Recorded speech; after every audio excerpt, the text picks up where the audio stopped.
Welcome to YouTube educational tutors. তোমাদেরকে আজকে আমি ম্যাকবেথের 3 নম্বর পার্ট থার্ড পার্টটি আমি তোমাদেরকে পড়ে শোনাবো র্যাপিড রিডার বইটি থেকে।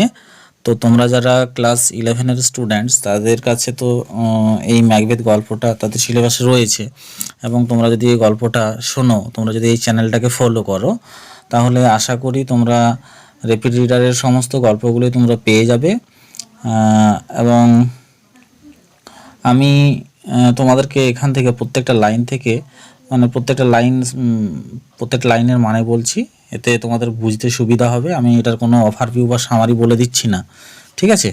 তো আমি আশা করব এটাই যে তোমরা যারা আমার চ্যানেলটাকে ফলো করে উপকৃত হচ্ছ, তারা যেন এই চ্যানেলটিকে সাবস্ক্রাইব করো, কমেন্টস লিখো, যাতে করে আমি আরও বেশি মোটিভেট হই এবং আমি যাতে আরও বেশি করে তোমাদের জন্য ভিডিও করতে পারি, ঠিক আছে? তো আর বিশেষ কিছু কথা না বলে আমি শুরু করছি। দেখো, আমাদের অলরেডি হয়েছিল কি, যে Macbeth was in a confused mood, মানে he could not decide whether he would kill Duncan or not. Macbeth ঠিক করতে পারছিল না যে সে ডানকানকে হত্যা করবে কি ও করবে না। তো সেই সময় তার স্ত্রী লেডি ম্যাকবেথ তাকে বিভিন্ন রকমভাবে টন্ট টিজিংয়ের মাধ্যমে তাকে কিন্তু প্ররোচিত করতে থাকে, যাতে করে সে ডানকানকে মার্ডারটা করে। কারণ ডানকানকে যদি একবার হত্যা করা যায় আর কি, তাহলে কি ভবিষ্যতে তারাই এই সিংহাসনের ম্যাকবেথ রাজা হবে, সে রানী হবে, ঠিক আছে?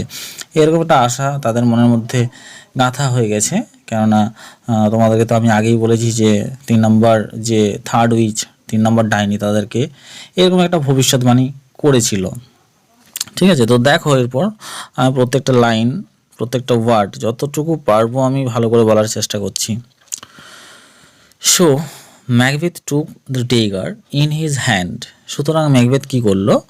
ম্যাকবেথ তখন সেই ডেগারটা অর্থাৎ ছড়াটা সে হাতে নিল, in his hand, and softly stole. তারপরে সে আস্তে আস্তে যেতে শুরু করলো, ইন দ্য ডার্ক, অন্ধকারে সে হাঁটতে শুরু করলো আস্তে আস্তে, সফটলি। এখানে স্টোল মানে কি?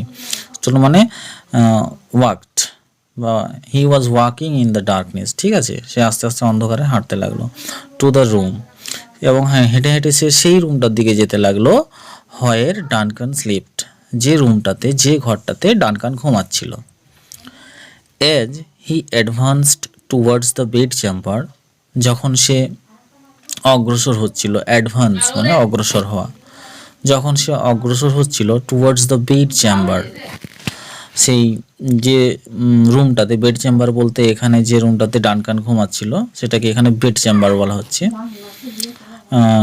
যখন ঘুমাচ্ছিল, মানে বেড চেম্বারের দিকে যখন যাচ্ছিল, হি ভিজুয়ালাইজড মানে কি?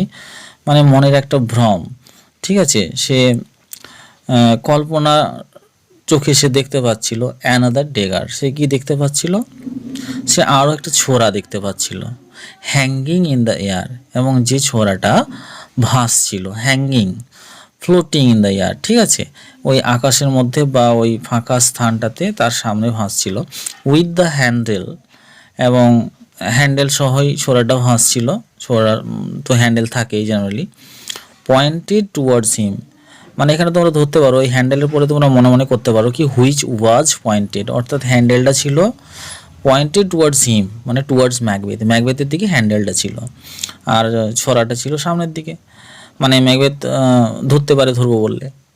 And there were drops of blood. তো যাই হোক, এখানে কি বিবরণ দেওয়া রয়েছে, ওই ছড়াটার বিবরণ দেওয়া রয়েছে। There were drops of blood, ওই অন দ্য টিপ, ছড়াটার ডগায় কিন্তু ফোঁটা ফোঁটা করে রক্ত ঝরছিল। And the blade, tip and the blade of the dagger, অর্থাৎ এই ছড়াটার ব্লেড মানে ছড়াটার যে ধারালো অংশ সেটাকে ব্লেড বলা হচ্ছে, আর টিপ মানে ছড়াটার ডগাটাকে বলা হচ্ছে টিপ। তাহলে সেই ছড়াটার ডগাতে এবং ছড়াটার যে ফালি অংশটা বা ধারালো যে অংশটা, সেই জায়গাগুলো দিয়ে কিন্তু ফোঁটা ফোঁটা করে রক্ত পড়ছিল। এবং এটা কিন্তু একটা মনের ভ্রম ছিল ম্যাকবেথের, আসলেও কিন্তু এরকম কোনো ছড়া সেখানে ভাসেনি। Macbeth tried to grasp the dagger, Macbeth তখন কি করলো? গ্র্যাপস মানে ধরা, ম্যাকবেথ চেষ্টা করলো ধরতে, দ্য ডেগার, সেই ছড়াটাকে ধরতে চেষ্টা করলো, বাট ইট ফেডেড মানে কি ডিসঅ্যাপিয়ার্ড, কিন্তু ছোড়াটা অদৃশ্য হয়ে গেল, ইনটু দ্য এয়ার, ওই আকাশের মধ্যেই অদৃশ্য হয়ে গেল বা ভ্যানিশ হয়ে গেল। It was only a phantasm created from his hot and oppressed brain for the business he had in hand. এটা ছিল শুধুমাত্র তার ফ্যান্টাজম, এটা ছিল শুধুমাত্র তার মনের ভ্রম, এটা বাস্তবে কোনো ছড়া সেখানে ছিল না, এটা শুধুমাত্র ম্যাকবেথের মনের ভ্রম ছিল। ক্রিয়েটেড মানে হুইচ ওয়াজ ক্রিয়েটেড, যে ভ্রমটা তৈরি হয়েছিল, from his hot and oppressed brain, কিসের জন্য তৈরি হয়েছিল, তার মাথা ঠিক ছিল না, সে মানে সেই মুহূর্তে ডানকানকে হত্যা করার আগের মুহূর্তে সে কনফিউজড হয়ে গিয়েছিল সম্পূর্ণভাবে। সে সম্পূর্ণভাবে মানে কি বলবো, ঠিক করতে পারেনি যে সে কি করবে, সে ভালো করছে না খারাপ করছে এটা সে বুঝতেই পারেনি। তার জন্য এইরকম পরিস্থিতিতে তার মানসিক অবস্থাতে তার মাথা কোনো কাজ করছিল না, এবং এই জন্যই তৈরি হয়েছিল তার এই মনের ভ্রমটা।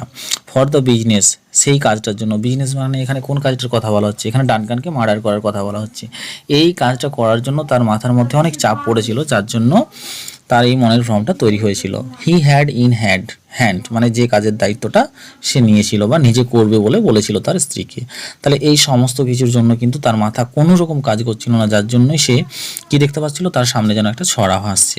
ঠিক আছে, নেক্সট প্যারার এরপর প্রথমে লাইনে থেকে দেখো সবাই, ওভারকামিং দিস ফিয়ার, ওভারকাম মানে কি অতিক্রম করা, আর ফিয়ার মানে ভয়, তাহলে এই ভয়কে অতিক্রম করে, অর্থাৎ সমস্ত কিছুকে উপেক্ষা করে, মনের ভয়টাকে কাটিয়ে, Macbeth entered Duncan's room, Macbeth কিন্তু ডানকানের রুমে প্রবেশ করলো, অর্থাৎ ডানকান যে রুমটাতে ঘুমাচ্ছিল সেই রুমটাতে ডানকান ঢুকে পড়লো।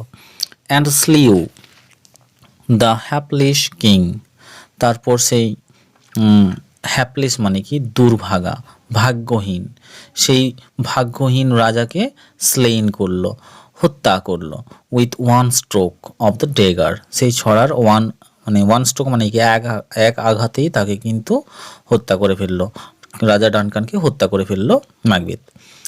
Just as he was about to leave the room, just as মানে ঠিক যেই সময় বা ঠিক যে সময়, he was about to leave the room, ঠিক যে সময় ম্যাকবেথ রুমটা ত্যাগ করতে যাচ্ছিল, অর্থাৎ ম্যাকবেথ যে সময় রুমটা থেকে বেরিয়ে যেতে চাইছিল। অ্যাবাউট টুটা আমরা কখন ইউজ করি, অ্যাবাউট টুতে তোমরা হয়তো একটা গ্রামার শিখেছো যে ফুলটি ফুটিতে ফুটিতেও ফুটিল না, তখন আমরা এই বাক্যটাকে কিভাবে ট্রান্সলেট করি, যে the flower was about to bloom but did not.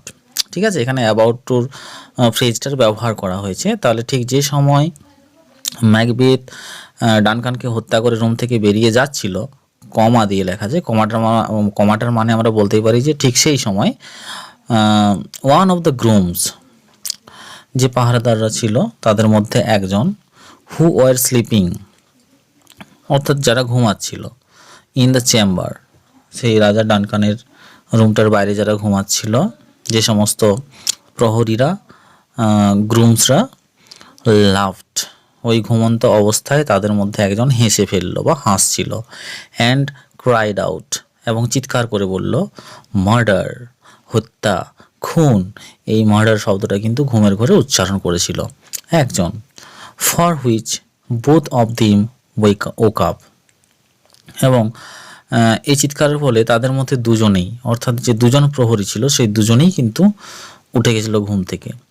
But then one of them said, কিন্তু তখন তাদের মধ্যে একজন বলল, কি বলল, গড ব্লেস আস, ভগবান আমাদেরকে রক্ষা করুন, আশীর্বাদ করুন। অ্যান্ড দ্য আদার রেসপন্ডেড, এবং তখন আরেকজন উত্তর দিল, আরেকজন বলল আমিন, আরেকজন বলল কি আমিন। ঠিক আছে, and went of to sleep, এবং তারপরে তারা দুজনেই আবার ঘুমিয়ে পড়ল, অর্থাৎ তারা ঘুমন্ত অবস্থায় জেগে উঠেছিল। সেই গার্ড যারা রাজা ডানকানের রুমের বাইরে যারা পাহারা দিচ্ছিল ডানকানকে, ঘুমের ঘরে জেগে উঠেছিল, জেগে উঠে তারা একজন হত্যা বলল, মার্ডার বলল, খুন বলল, গড ব্লেস আস, আমিন, এই সমস্ত কথাগুলো বলল ঘুমের ঘরে, আবার তারা কিন্তু ঘুমিয়ে পড়ল।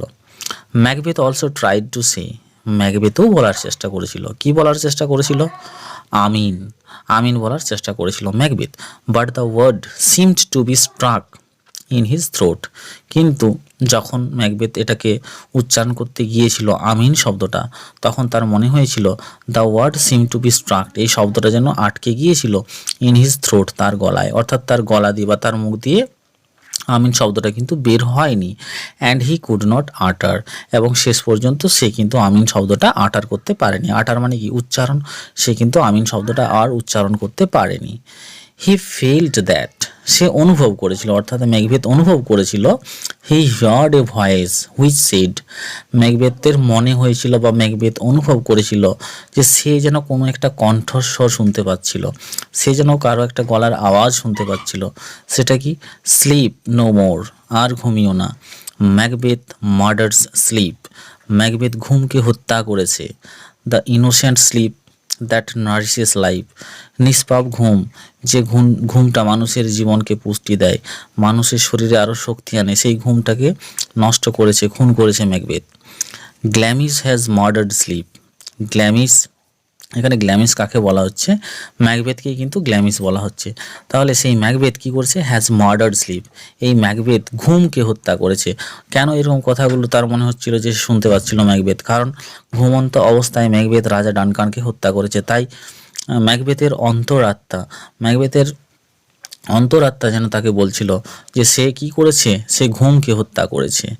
অ্যান্ড দেয়ারফর, এবং সেই জন্য Cawdor shall therefore sleep no more, এবং সেই জন্য কোডোর কাকে বলা হচ্ছে? কোডোর কিন্তু ম্যাকবেথেই, ঠিক আছে, কারণ কোডোরের থেকে ম্যাকবেথ, তাহলে Cawdor shall therefore sleep no more, Cawdor আর ঘুমাবে না। এই কথাগুলোর মাধ্যমে এটা বোঝাতে চাইছে যে ম্যাকবেথ একটা ভুল কাজ করেছে খুন করে, এবং ম্যাকবেথ যেমন ঘুমন্ত অবস্থায় একজনকে হত্যা করেছে, তো ভবিষ্যতে ম্যাকবেথেরও কিন্তু আর ঘুম হবে না, কারণ সে তার বিবেকের দংশনে সে একটু একটু করে শেষ হয়ে যাবে, এবং কোনো মানে সে স্লিপলেস নাইট কাটাবে ইন ফিউচার, ভবিষ্যতে, ঠিক আছে। Macbeth shall sleep no more, এখানে দেখো পরিষ্কার বলাই হয়েছে। এই কথাগুলো কিন্তু ম্যাকবেথের মনে হচ্ছিল যেন কেউ বলছিল এই কথাগুলো। আর এটার মানেটা কি? যাই হোক, Macbeth shall sleep no more, যে ম্যাকবেথ আর ঘুমাবে না। তাহলে এই যে কথাগুলো, এগুলো দেখো, এই পুরো কথাটা কিন্তু কোটেশনের ভিতরে রয়েছে, স্লিপ থেকে একদম মোর পর্যন্ত, নো মোর পর্যন্ত। এটা ম্যাকবেথের মনে হয়েছিল যে এটা কেউ যেন বলছে, হ্যাঁ, কিন্তু এটা আসলে কে বলছিল? কেউ না, এটা তার মনের কথা। সে নিজে নিজে বুঝতে পারছিল যে সে যে ভুল কাজটা করেছে, এই জন্য আর ভবিষ্যতে হয়তো সেই আর শান্তি করে ঘুমোতে পারবে না, ঠিক আছে। Macbeth Das returned to his wife, এইভাবে ম্যাকবেথ মানে এইভাবে মানে কি? ইন দিস মেন্টাল কন্ডিশন, এইরকম মানসিক অবস্থায় Macbeth return to his wife, Macbeth তার স্ত্রীর কাছে আসলো। হু বাই নাও, বাই নাওটা কি? বাই নাওটা প্রিপোজিশনাল ফ্রেজ, বাই নাও মানে দিন, অর্থাৎ তখন। Who by now had started to think that he had failed in his objective, তখন লেডি ম্যাকবেথ অর্থাৎ ম্যাকবেথের স্ত্রী তখন কি? হ্যাড স্টার্টেড টু থিঙ্ক, তিনি তখন ভাবতে শুরু করেছিলেন দ্যাট হি হ্যাড ফেইলড, যে তার স্বামী, হি মানে ম্যাকবেথ, অর্থাৎ তার স্বামী কি হবে? হি had failed in his objective, objective মানে উদ্দেশ্য।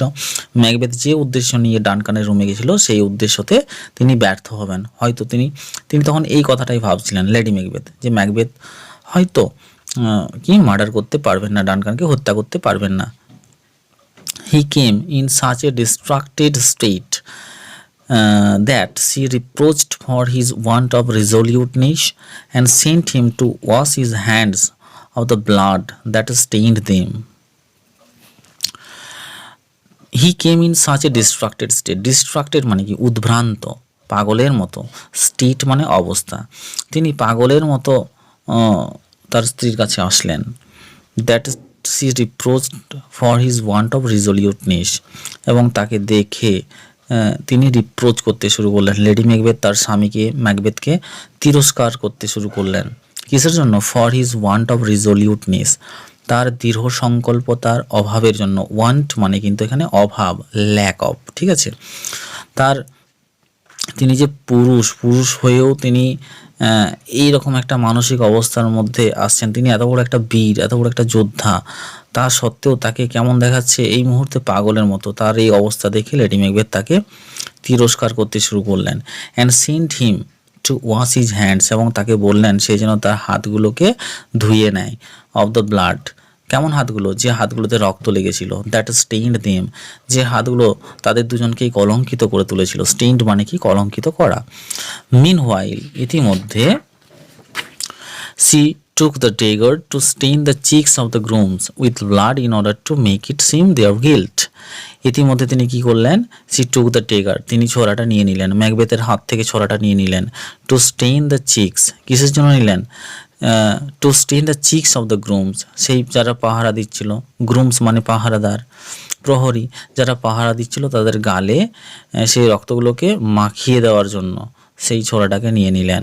উইথ ব্লাড মানে রক্ত দিয়ে, তাদেরকে স্টেন মানে কলঙ্কিত করা, তাহলে সেই রক্ত মাখিয়ে সেই প্রহরীগুলোকে কলঙ্কিত করার জন্য তাদের গালে রক্ত মাখিয়ে দিলেন। In order to make it seem, যাতে করে দেখায়, যাতে করে মনে হয় দি আর গিল্ট, যে তারাই অপরাধী, তারাই এই দোষটা করেছে, ডানকানকে তারাই হত্যা করেছে। সেই জন্য তিনি তাদের গালে ম্যাকবেথের হাত থেকে ছড়াটা নিয়ে সেই রক্ত তাদের গালে, জামায়, এখানে সেখানে লাগিয়ে দিলেন। ঠিক আছে, তো আজকে এর পর্যন্তই থাক। আমি পরবর্তী যে অংশটি সেটা আমি আর কয়েকদিনের মধ্যেই তোমাদের সামনে মানে তোমাদের কাছে পাবলিশ করব। তোমরা চ্যানেলটাকে অবশ্যই সাবস্ক্রাইব করে রাখবে এবং সম্পূর্ণ ভিডিওগুলো তোমরা দেখো, মন দিয়ে দেখো, যাতে করে তোমরা বুঝতে পারো। ঠিক আছে, তো ঠিক আছে, ধন্যবাদ দেখার জন্য ভিডিওটি।